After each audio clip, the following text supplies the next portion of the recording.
Les nouveaux défis du judaïsme libéral, une émission présentée par le rabbin Gabriel Fari sur Judaïque FM.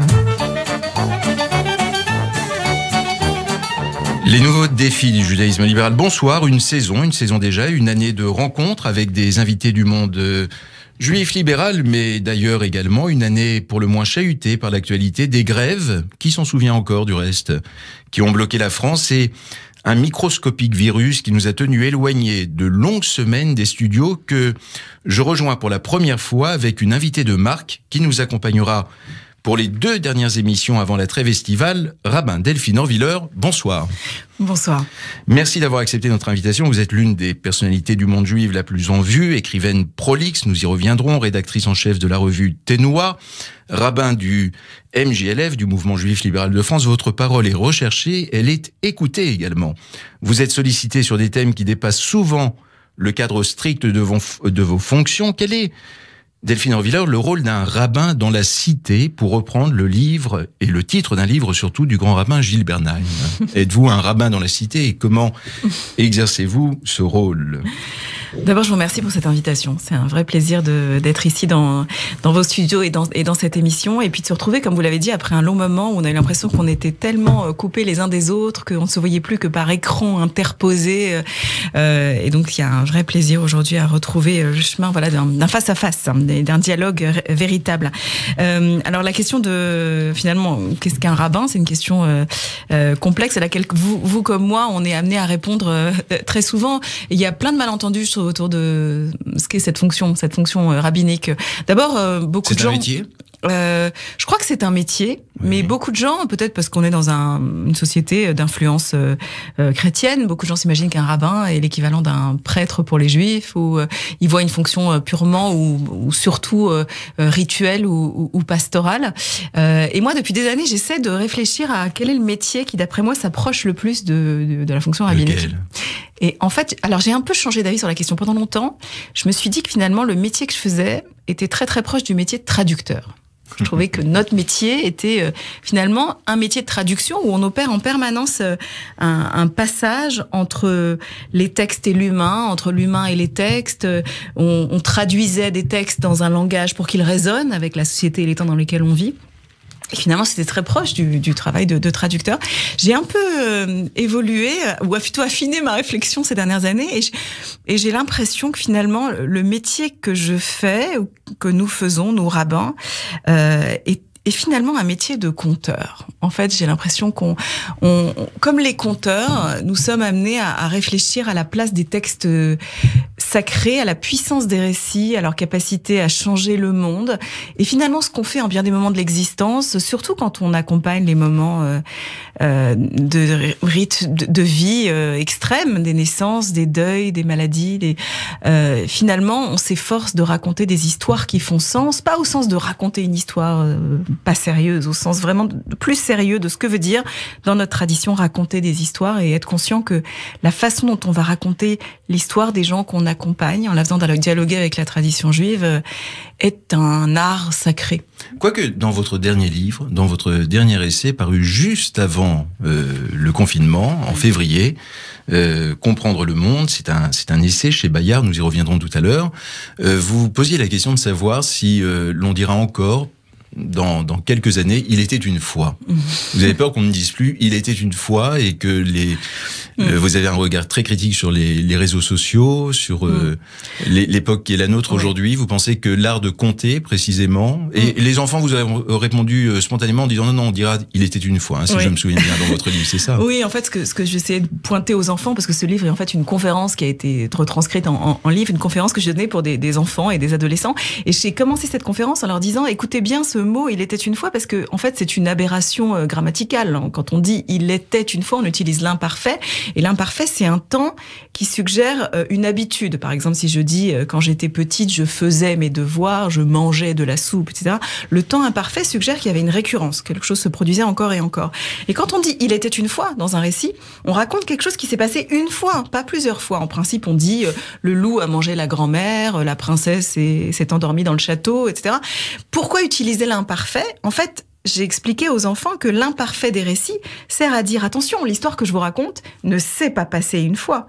Elle s'est passée encore et encore, elle se passe et elle se passera parce qu'il y a une continuité dans nos histoires et des expériences humaines dont les récits et les légendes sont porteuses, qui nous disent attention, il y a de la répétition dans nos histoires et sache l'identifier. Et effectivement, quand je dis il y aura plus d'Il était une fois, ce que je veux dire par là, c'est qu'il y a une menace, à mon avis, aujourd'hui, sur la perception de la continuité dans nos histoires. On a l'impression qu'on est dans un temps où il y a plein de gens qui veulent se raconter leur vie sur la forme du table rase.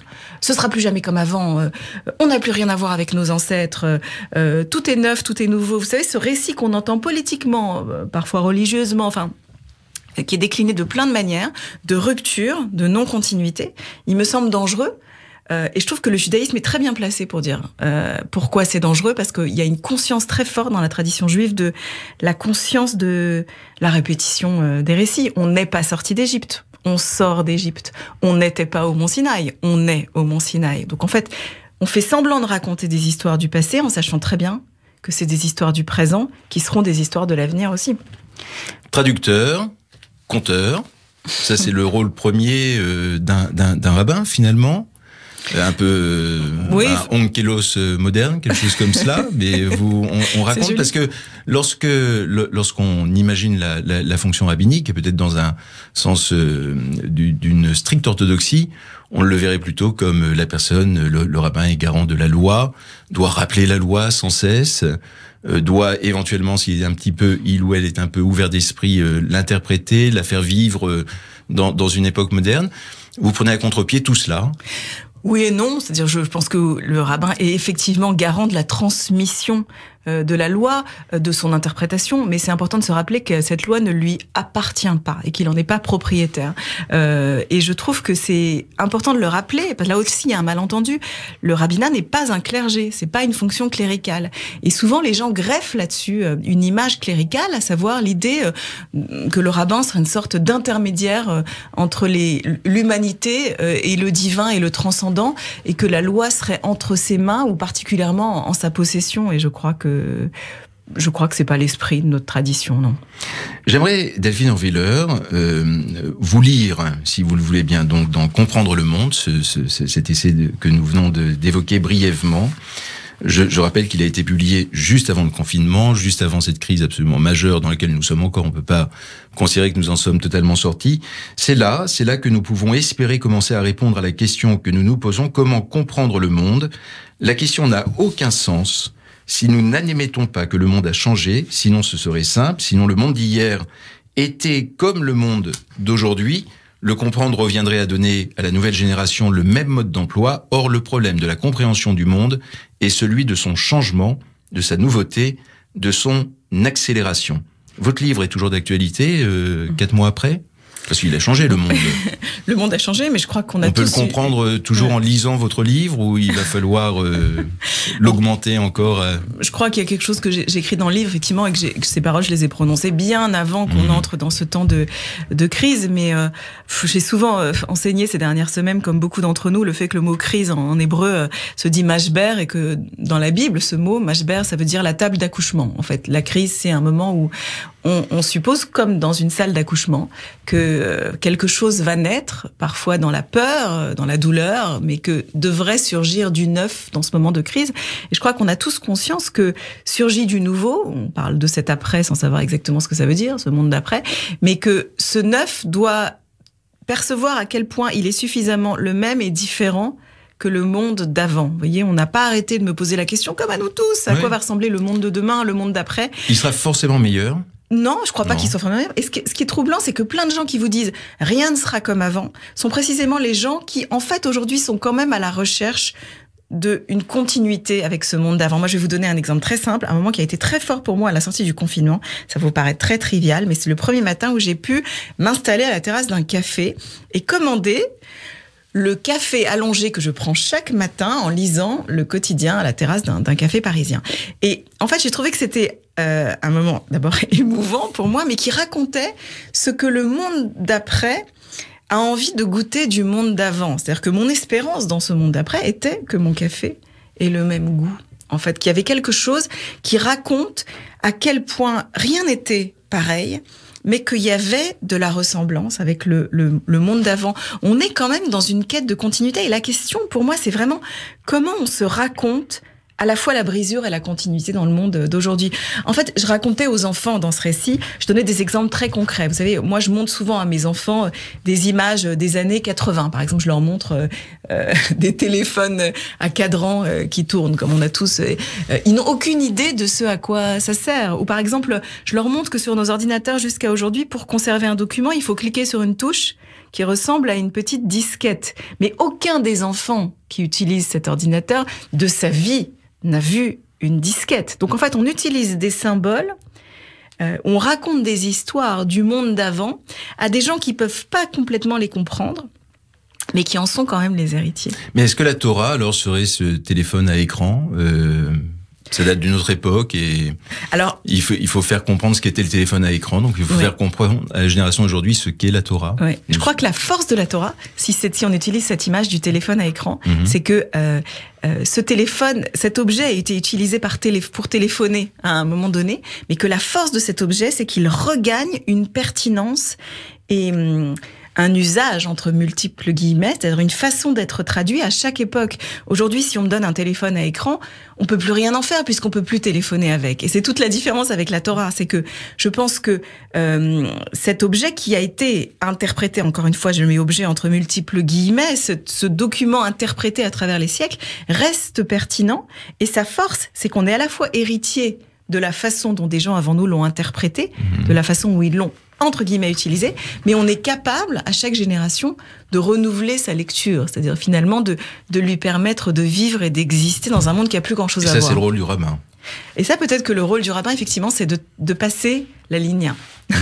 Si on utilise cette métaphore, de passer la ligne, mais de savoir que la façon dont nos enfants vont converser dans cette ligne téléphonique, sera peut-être pas nécessairement compréhensible. Vous savez, c'est ce fameux midrash de Moïse qui va à la maison d'études Rabbi Akiva et qui dit « je comprends rien ». En fait, on est souvent mis dans cette situation avec nos enfants. On leur transmet quelque chose et tout à coup, ils en font quelque chose de neuf qui est à la fois le produit de ce qu'on leur a transmis, mais qui, nous, on n'est pas en situation de le comprendre. Il me semble, à vous entendre dans vos différentes interventions, que le mot clé qui revient très très souvent dans votre pensée, dans vos paroles, c'est le mot de transmission. C'est peut-être celui que j'entends le plus souvent de votre part. Oui, c'est vrai, sans doute que c'est. C'est quoi, nous sommes des passeurs oui, je crois que c'est avec un rôle présent en même temps, pas simplement de faire le lien entre la génération précédente et la suivante. Il me semble que ce qui a toujours été le souci de notre tradition et de notre peuple, y compris parce qu'il a eu à traverser tant d'épreuves, était toujours la question de sa survie, c'est-à-dire de comment quelque chose va passer et se transmettre, rester pertinent pour des générations à venir, enseigner la résilience, comment on se relève, enfin voilà, toutes ces notions, je pense que l'histoire juive a fait que nous sommes devenus d'une certaine manière les champions de l'art de l'art du passage, ce qui était déjà à l'origine dans le sens du mot hébreu. Abraham, le ivri, le passeur, c'est celui qui traverse les fleuves, mais c'est celui qui garantit que quelque chose passe et se transmet. Rabbin Delphine Avrilleur, merci mille fois, et merci mille fois d'avoir accepté que nous nous retrouvions lors de la prochaine émission, et nous parlerons d'une rencontre assez incroyable que vous avez vécue par Zoom interposé récemment avec un rabbin israélien, le rabbin Melamed, et j'aimerais que vous puissiez nous parler un petit peu de cette rencontre. Merci infiniment, à très bientôt. Merci. Au revoir. Les nouveaux défis du judaïsme libéral, une émission présentée par le rabbin Gabriel Fary sur Judaïque FM.